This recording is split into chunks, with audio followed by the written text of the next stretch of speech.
Hey guys, so today I wanted to flow test a shorty header just to kind of give you an idea of why these things get a bad, why they're just not good for power. So I went ahead and wrote down the flow figures on each one of the runners.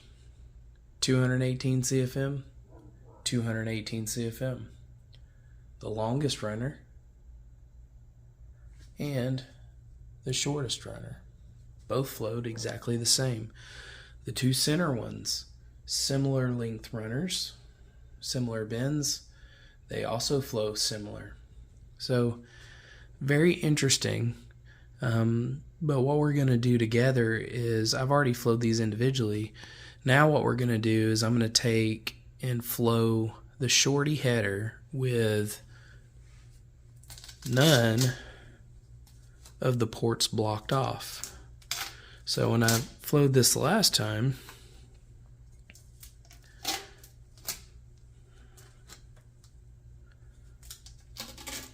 this is the shorty headers I had on old red for a little while before I went long tube. What we're going to do now is we're going to flow it with nothing blocked off, okay? And we'll see if we can get it up to 28 inches of water. We know what they flow individually. Are they cumulatively going to flow that much? That's what we're about to test. So I'm going to put my ears on. Hold on just a second.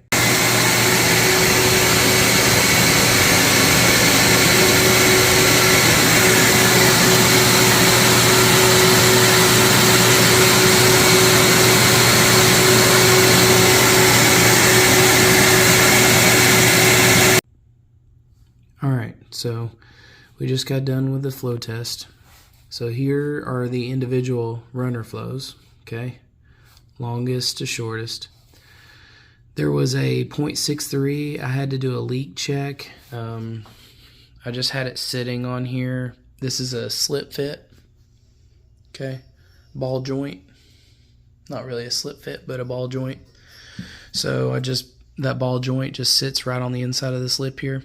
So there's a little bit of leakage there. So to correct for that, I blocked off all the ports, all the primary tubes, and flowed it to 28 inches of water, and it flowed 0.23 inches across the orifice.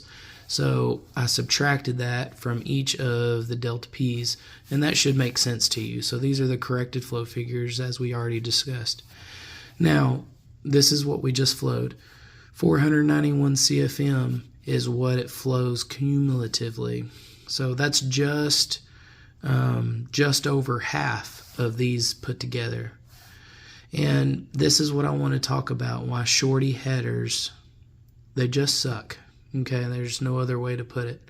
The one thing you can't get away from with shorty headers is, if you look in here how these are put together, okay, they all come together and you have a little bit of a bell mouth here, okay? But here's your problem. They are always constricted right here. You are reduced to the amount of flow you can get past this diameter, okay? This is 2 inches. Obviously, that slit fits just right on the edge of this, so this is essentially the same size. What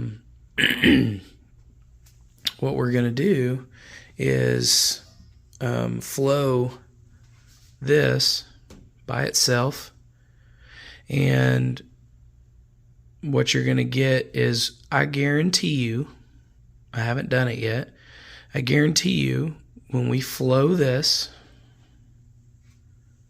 we're going to be very close to this number. Now, just to show you, I'm not yanking your chain or anything. So that's 2 inches.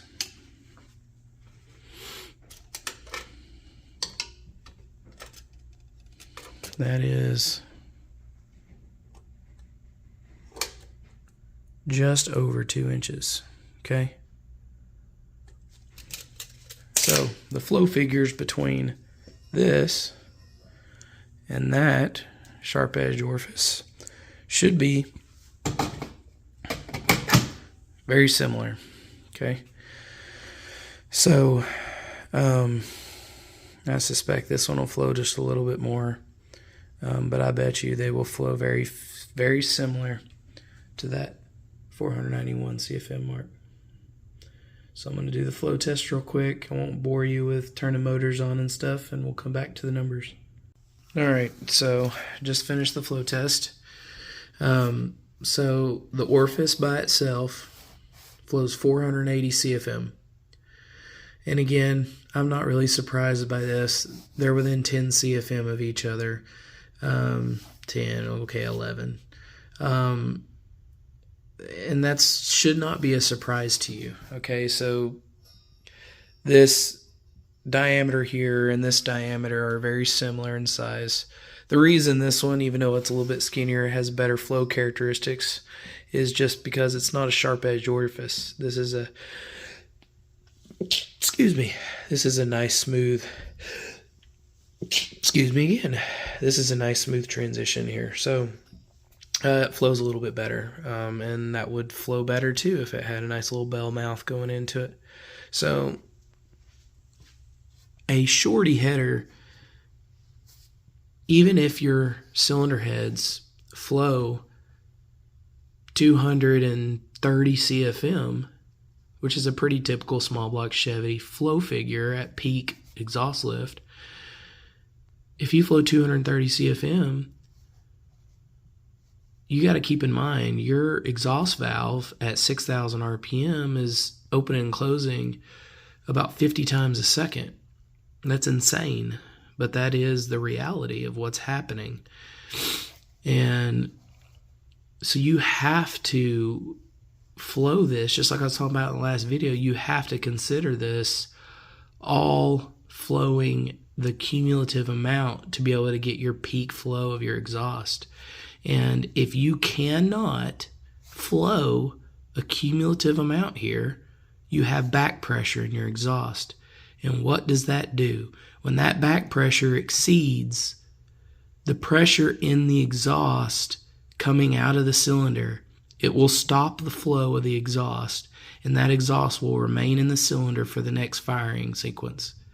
So it is critical when you blow down the cylinder that you do not have a ton of back pressure. And that's where turbos run into issues. They have to manage back pressure. And it's exactly this. If the amount of flow you can get through your exhaust system is less than the cumulative flow from all of your running cylinders on that header, you have back pressure. And I don't care what they say, back pressure is not good. You don't need back pressure. You need to reduce back pressure. So anyway, that will help make more power because you leave more room in the cylinder for fresh air fuel charge, and you're not taking up space and hurting your volumetric efficiency with exhaust gases that are left in your cylinders.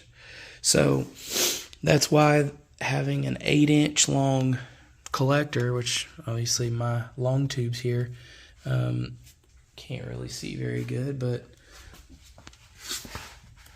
when you have a collector, if you look right here, that collector is like 12 inches.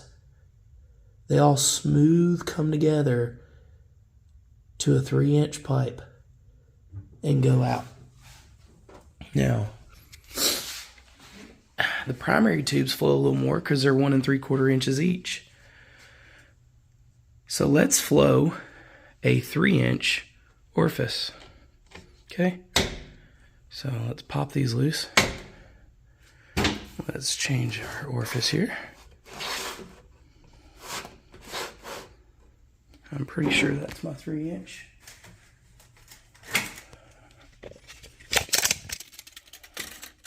It's not. Alright, let's go here. We're about,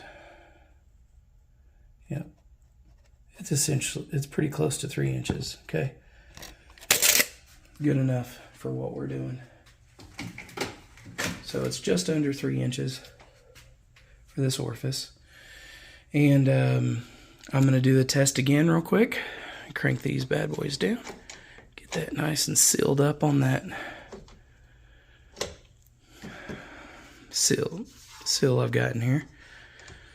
Crank those down. I'll do a leak check with my hand over it, and then we'll do a flow test. And again, I won't bore you with that. I will come back to you with the math. All right, I'm back. So we just finished the flow test here. I could only get it up to 22 inches of water, so we used our correction factor that I've already proven in another video to be very valid. Several videos, in fact, but I think the last video before that, I proved this out. So you can go back and watch that. But so it had a delta P of 23.61. After our correction factor, that's 686 CFM. That's a 43% gain in flow. And 206 CFM is the number in gains. So one thing I want to tell you here is it's going to be more than this. It's going to be a little bit more than this additional 206 because this is a sharp edge orifice. On the collector I just showed you on Old Red, you've got 12 inches for that flow. It comes together very nice and neat. And then it has 12 inches of collector where it becomes a little bit more laminar. And it's not a sharp edge orifice. That 3-inch tube continues on through an additional 3-inch tube that goes all the way out the mufflers and out the exhaust. So if I were to put a bell mouth to this, it would flow a significant higher amount and get you very close to your cumulative here. Okay, so we're about here. I guarantee you it will flow a whole lot more. And again, this is just under 3 inches. This was not 3 inches. So a 3-inch pipe plus not being a sharp edge, you're going to be pretty much very close to these flow figures. And now again, these are 1.5-inch primaries, and Old Red's got 1 3/4-inch primaries. But this is what kills you on shorties every time. Okay, they either have a slip fit or they have one of these ball joints or a weld in. But even the weld ends have this bell mouth in here, and that kills your flow. This restriction, you have high pressure, low pressure, and high pressure again, and you're just in the size here, you're just killing flow. So do not use shorty headers if you can get away with it. Now, if you have budget constraints or your build is almost impossible, get the largest primary tube you can and chop that bad boy off right here and weld a pipe right on the outskirts all the way around as large as you can and bring it out and have a nice long collector. That's going to help exhaust flow. That's going to reduce back pressure on the exhaust valves and increase horsepower, because you can blow down the cylinder more and get all the exhaust out you can during overlap whenever your intake valve is open, and helping get some of that exhaust out. You don't want back pressure, because otherwise you're not going to flow that exhaust out, and there's less room in your cylinder for your fresh air charge. So there's the full test. Hope you guys like that. And if you have anything else you want to see, if I can make it happen, I'll do it. See ya.